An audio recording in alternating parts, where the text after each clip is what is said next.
ওখানে কিন্তু চাপ পড়েছে কিছুক্ষণ আগে, আবারও কিন্তু চাপ পড়বে। যেভাবে ভাঙছে ওখানে কিন্তু যে সবুজ যে জায়গাটা দেখুন সেই জায়গাটা কিন্তু থাকবে না। আমি যেদিকে তাকাচ্ছি শুধু চাপ পড়ারই আওয়াজ পাচ্ছি, কিন্তু আমি কিন্তু সব দিকে দেখাতে পারছি না। একদিকে ফোকাস করতে করতে অন্যদিকে কিন্তু চলে যাচ্ছে। আর আমি যেখানে দাঁড়িয়ে আছি সেখানে কিন্তু ফাটল ধরেছে, এখানে কিন্তু চলে যাবে নদী গর্ভে। ওই যে দেখুন ওদিকে কিন্তু যাচ্ছে, আর এদিকে কিন্তু একটু পরপরই চলে যাচ্ছে, একটু পরপরই কিন্তু পড়ছে মাটির চাপ। তবে এই জায়গাটাই কিন্তু বেশি আছে, এই জায়গায় চাপটা বেশি, স্রোতটা এখানে এসে কিন্তু বাড়ি খাচ্ছে, কিন্তু এই জন্য এখানেই ভাঙছে বেশি। আর এই জায়গাটা কিন্তু অন্যান্য জায়গাতে একটু বেশি উঁচু আছে। ওই দেখুন চলে যাচ্ছে, এখান থেকে কিন্তু আবার চাপ একটা পড়বে।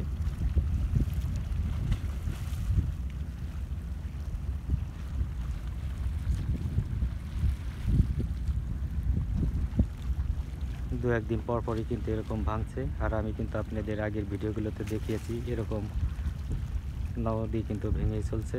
আর এটা কিন্তু শিবালয় থানার আলোকদিয়ার যে যমুনা নদী, সেই যমুনা নদী। এই যমুনা নদী কিন্তু অনেকটাই ছোট ছিল, ভাঙতে ভাঙতেই কিন্তু এতটা বড় হয়েছে। প্রতি বছরই কিন্তু ভাঙতে ভাঙতেই কিন্তু এই গ্রামটা শূন্য হয়ে যাচ্ছে।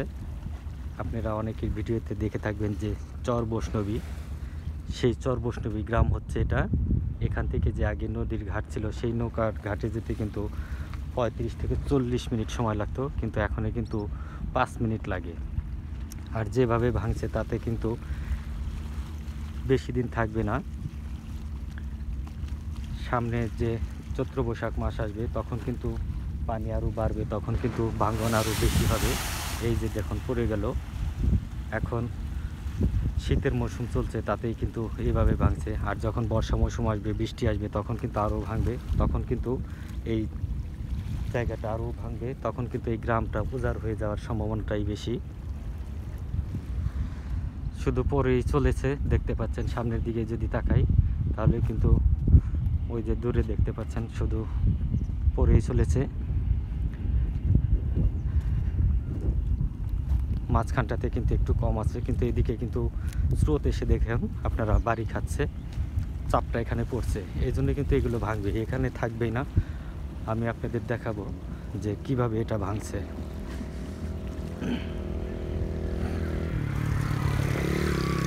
এই যে দেখুন এখান দিয়ে ভেঙেছে, যে এখান থেকে আপনারা যদি লক্ষ্য করেন দেখেন এই যে তীর ধনুকের মতো কিন্তু বাঁকা হয়ে গেছে। আর এই কারণে কিন্তু নদীর স্রোতটা এসে এখানে বাড়ি খাচ্ছে, আর এই বাড়ি খাওয়ার জন্যই কিন্তু নদীটা ভেঙে যাচ্ছে। এখান থেকে যে দেখা যাচ্ছে ওই যে মাঝখানে দেখুন ওখানে কিন্তু নদীর মধ্যে, এই জন্য এখানে স্রোত চাপার কারণে কিন্তু এখানে ভাঙছে। আর এভাবে ভাঙতে ভাঙতে কিন্তু পুরাটাই এই যে এখানে যে দেখতে পাচ্ছেন ওখানে ঢোলকলমি গাছ, এগুলো কিন্তু সব ভেঙে যাবে। অর্থাৎ কিছু দিনের মধ্যেই কিন্তু এটা ভেঙে চলে যাবে নদী গর্ভে। এই যে দেখুন পড়ে গেল, কিন্তু আরও কিন্তু ভেঙেই চলেছে, এভাবে কিন্তু ভাঙছেই। ভাঙার কিন্তু কোনো কমতি নেই।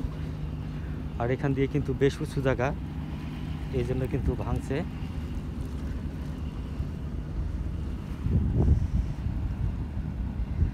এদিকে ওইদিকে সব দিকে শুধু ভাঙনের শব্দ।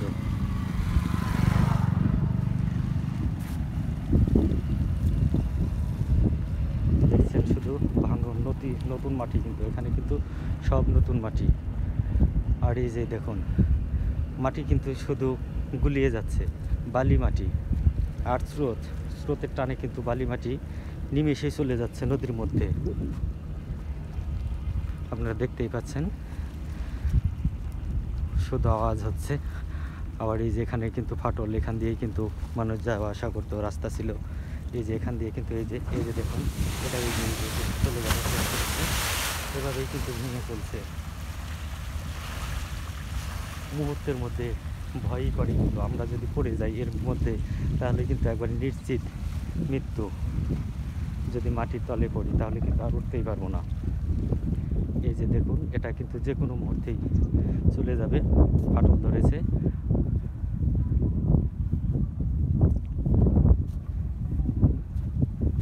দেখতে পাচ্ছেন, ওই যে ভেঙেই চলেছে, শুধু আওয়াজ হচ্ছে।